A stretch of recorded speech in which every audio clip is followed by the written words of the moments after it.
Hello, everyone. Welcome to CX Unplugged. This is our special commerce edition, and I'm your host, Lisa James. I'm really excited about our two guests today. So on one side, we have Tracy Wallace, Director of Marketing for Marketer Hire. Tracy, thank you for being with us today. Thank you so much for having me. I'm excited to be here. We're excited to have you, and we're especially excited to have you with this second guest and friend of mine, Jen Vandy Zandy, Editor-in-Chief and Content Strategist for the Future of Customer Engagement and Experience. Did I get your title right, Jen? Yeah, it's a mouthful. Yes, I'm thrilled to be here. So with both of you. So thank you. And I'm excited to have you both also for our kind of kickoff episode of the e-commerce topics for CX Unplugged. And our conversation today, I thought, was the perfect kind of intro episode, reflecting on the last 3 quarters of 2021 and also being kind of future thinking as we go into this last quarter and into 2022. So I'm sure you both know, and our audience knows, that there's been a lot of talk about how e-commerce had an unprecedented year. That was the word I kept on hearing last year. And I think for 2021, it was really a year for the dust to kind of settle and for brands to really take a step back, look at and reevaluate their investments, make changes in their business. And I read this stat from last year, and it was floating around about how a lot of brands, a lot of B2C brands, had met their 5 to 10 year revenue goal in just 3 months. And for brands that were able to kind of keep up and scale, that sounded really nice. But again, when the fog kind of cleared a little bit, a lot of brands realized their peaks were from one-time customers. So this question comes up on how do you not just attract customers, but how do you retain customers and build loyalty? And on the other side, I'm sure you guys have seen a lot of studies. I will say SAP was guilty of doing one of these studies evaluating the generational cohorts and how Gen Z likes to interact with brands versus how Generation X versus baby boomers versus millennials. And I think really also for the B2B perspective, we're seeing how now the buying center has shifted, and a lot of the key decision makers for a lot of brands over 55% are now these millennial decision makers. So then this also brings up the question does this generation, do they only care about what channels brands are interacting with?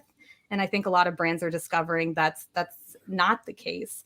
So I'm excited to kick off the conversation, and I want to throw it to you first, Jen. When we look back on these last 3 quarters of the year of 2021, what do you think are the biggest impacts, or what's making a splash in e-commerce so far? I think the biggest impact and the most fascinating for me was, there was a TikTok where they said, I long for precedented times, right? Kind of seeing that there was so much hype about the growth, as you said, but then actually the reality of, well, do you do free shipping? Do you do free returns? How sustainable is that to the business? Are you counting those numbers into the numbers that you're counting when you're looking at, were you looking at income, or were you looking at, okay, this money came in, but were you looking at what was spent going out?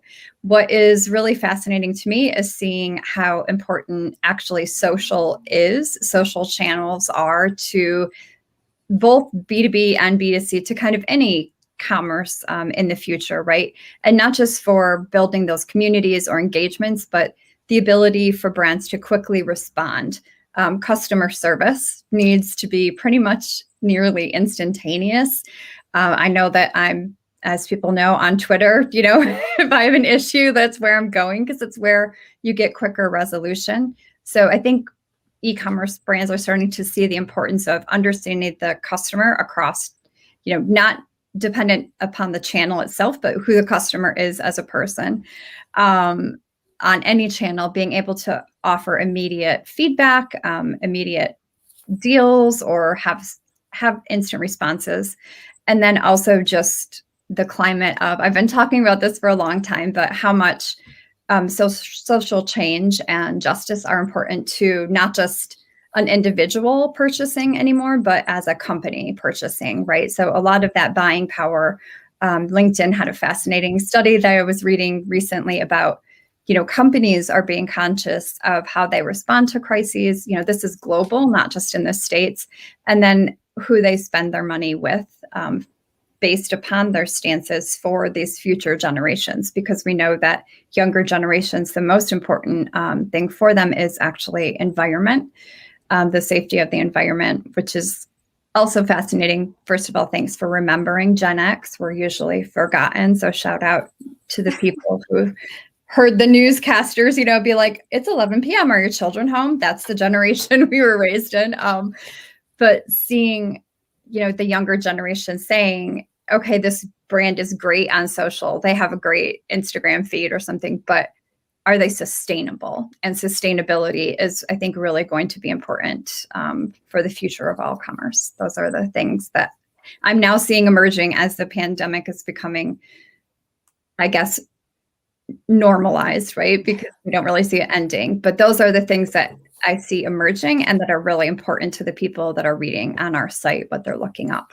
So I think it's interesting also, Jen, when you're talking about a lot of, consumers now are championing these brands that have more purpose. I read a study that customers are 4 to 6 times more likely, not just to buy from a brand, but also to champion and defend a brand that aligns to their beliefs. So when we think of the impact, it's not, if we think about not just, or I should say also kind of supporting, you can support your revenue goals and also have these clear kind of social stances. It doesn't have to be one or the other. And I think a lot of times that's kind of the black hole some companies feel like they're going to sacrifice revenue if they, speak up about certain topics. But the industry actually shows the opposite.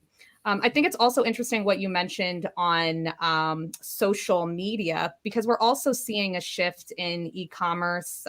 It's not just, a lot of great points that you made about also the marketing and building communities, but we're also seeing more brands kind of creating an end-to-end environment in social. So if customers see something they like, they can actually complete that purchase or get information without having to leave the channel. So we're seeing some more investments in those areas.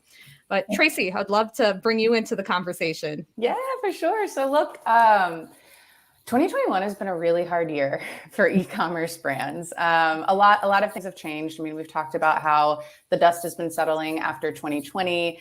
The supply chain is a wreck and getting worse, it seems. And then, of course, a lot of platforms, Apple in particular, have been making big changes, like this, privacy update that began earlier this year, that had, Facebook kind of scrambling, and Apple just released another update like days ago that now has email marketers scrambling. So what we know from those updates, there's kind of 3 things here. One is paid social is getting far harder. Email marketing is going to get far harder. And the kind of takeaway from it all is that, brands don't own absolutely any channel or platform that they're growing unless they build it themselves, right? But cloud has proliferated across all of e-commerce. I mean, there's amazing companies like Shopify or Loop, I think, which does returns for e-commerce brands that make a lot of these processes a lot easier. It's easier to get up and running. It's easier to start driving audience, a variety of things. But technically, you don't own any of it. I mean, as you were just talking about, you can do purchases on Facebook or Instagram, and those companies are just investing more and more in keeping consumers on their own platforms. And so I think for brands moving forward, both for the holidays, though we might be too late to change anything for the holidays, but moving forward past that, it's going to be really important for e-commerce brands to figure out, how do you invest and diversify across all of the different channels where consumers currently are, while also trying to build, your own owned audiences so that these big privacy changes or whatever else kind of comes down the pike. And trust me, things are coming. We just don't know what they are yet. That is up to the platforms themselves. That your business ultimately isn't as hurt by that. And things that you can do there really are about building brand. We've come off of this kind of decade, or we're in the middle of coming off of this decade of a heavy focus on performance marketing, in which growth marketing has become huge. And those things are really important. But over the last decade, brand has seemed to suffer. And we're moving back into a world in which brand marketing, community marketing are becoming more and more important. And I think we'll see that trend continue for the next decade. Yeah. Thank you for that, Tracy. I wanted to bring up when the latest Apple iOS update came out, I got so many pings of people like, update right now, because the second you hear the word like data privacy or anything that can be impacted, we're trained now to, act. And it also brings up an interesting point on how consumers are so educated now, right? It's no longer that companies can kind of, I don't want to say like pull the wig over your eyes, but kind of, right? Because now customers have a lot of information at their fingertips. They see what your competitors are doing, right? And especially in the case with data privacy, it's no joke. The fear has been instilled in us. Right. So it's definitely impacting the way that, how brands are operating. So if we look a little into the future, so I want to take this from two perspectives, right? We're entering into the quarter. I can't believe I'm saying we're entering into holiday season, but Tracy, you also mentioned it. If brands aren't thinking about it now, they might be a little too late. Yeah. But if we take a look into the holiday season, and also even further, if we look into the next 6 months of 2022, what do we think is ahead for e-commerce? And Tracy, I'll bring it back to you for this one. Yeah, to start it off. Oh, goodness. What is ahead for e-commerce? Well, I mean, I think email marketing and SMS marketing for this coming up holiday season are both going to be really important. So if you are somebody watching right now and you haven't started working on that, please do. But beyond that, the supply chain issues are really going to be an issue for e-commerce brands, especially for the marketing teams on those brands. No longer are you going to be able to offer free shipping or, really quick shipping. You're really going to need to be super tied in to what your operations team and fulfillment team is seeing and doing, and making sure that you're aligned there, which a lot of marketing teams just aren't used to doing. But it will be a requirement to make sure that your customers don't have a really miserable experience, and as a result, never buy from your brand again, which produces zero lifetime value. And as a result, you've probably lost money on it all. So that's kind of what I see happening over the next couple months. And then into 2022, I really do just think brands are going to be forced to really, really buckle down on getting their brand right, getting their point of view, their voice right, the site experience, the customer experience, building communities. We are moving away. The pendulum is swinging from that heavy focus on paid search or on paid social in particular, on that advertising side. Advertising will still continue to be important. Diversifying is always important, but moving more over to that community side where you can own an audience and not always have to pay so much money to talk to your customers and your prospects. And Jen, Tracy, I know that we actually talked about this right before the call, but I think it's really interesting when you're bringing up the supply chain issues. I know for I heard a local news story saying that a lot of brands are asking their customers to do their holiday shopping now because they're afraid of what's going to happen. And, just so you guys know, I am usually that crazy person who starts my holiday shopping or actually finishes holiday shopping in October, but it's still September. I'm not even in the mindset yet. So, I mean, we even ran a story over on Marketer Hire asking is this the end of Black Friday, Cyber Monday? Because by that point in time, it might be too late to shop. You might not be able to get things by the holidays if you're waiting. Mm-hmm. Exactly. Jen, before I toss it over to you, one thing I meant to tell our audience, please chime in the chat what you think are the biggest trends that are impacting e-commerce for the holiday season or for 2022. And I'll throw it to you, Jen, for some of your amazing insights. So I think for 2022, what you'll really see is the holistic within the e-commerce brands themselves. product, marketing, UX, CX, they're all going to need to be talking to each other, and social especially, right? Because if you're marketing a product, but actually this isn't a reality, this part isn't a reality, it can't get there in time. First of all, it's your social folks who are going to probably hear about it first because people will take to social. So I think you're going to see actually within brands themselves, the importance of the community, as Tracy said, like you have to have that internal community and be working towards the same goals versus siloed. You're all really going to need to understand a customer journey isn't linear anymore. We can't put them into tracks or, they're going to go from A to D to Z, and we can't say how they're going to do it. But I think companies themselves will start really pushing, or the companies that win will start really understanding the importance of these non-siloed, but rather collaborative teams that used to kind of work independently, right? You can't blame it all on marketing anymore, folks. Like we all have to be cognizant of those things. And I see that as kind of the future of commerce coming up. So one thing I also wanted to bring up, we've been seeing a continued rise in, let's say, e-commerce marketplaces. And I think for B2C, this has been pretty popular, but as B2C marketplaces, they host retailers who sell to end consumers. We're actually seeing a rise in marketplaces for B2B, right? Where the sellers are distributors, are retailers or manufacturers selling to other businesses. And we're watching a lot of brands and tracking a lot of brands doing this because they feel that marketplaces will provide some versatility in sourcing, in procurement, in vendor management, hopefully being able to overcome some of those issues that we're seeing.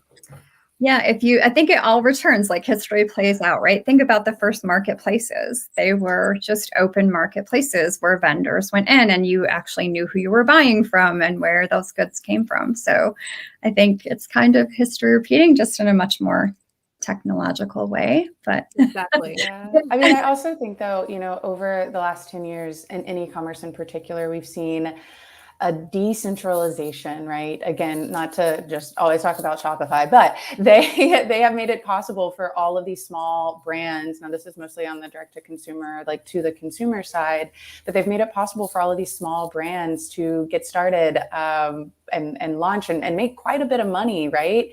So for consumers, marketplaces are incredibly effective because you can find things that you couldn't find if you were just trying to Google. Same thing on the B2B side or for those brands that have started, right? Looking for more products to sell. It's hard to know where to go and where to start. I do think though over the next decade as well, we're going to start seeing some consolidation of a lot of these e-commerce brands as well, as M&A activity essentially increases. Mm-hmm. Agree. I can't believe we've actually are out of time. Tracy and Jen, it's been such a pleasure to have both of you, and I hope that you will come back for a future episode of the show.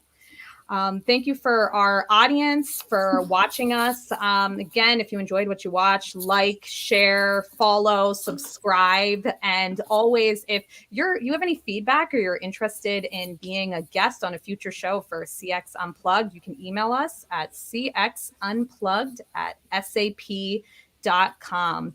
And if you're interested in what we talked about today, we're going to drop some links into the chat for some further information and also just some good information on e-commerce to learn more about it. But thank you everyone for joining us. Thank you again, Tracy and Jen. It was such a pleasure to have you. Bye. Thank you. And have a wonderful day, everyone. Bye. Bye.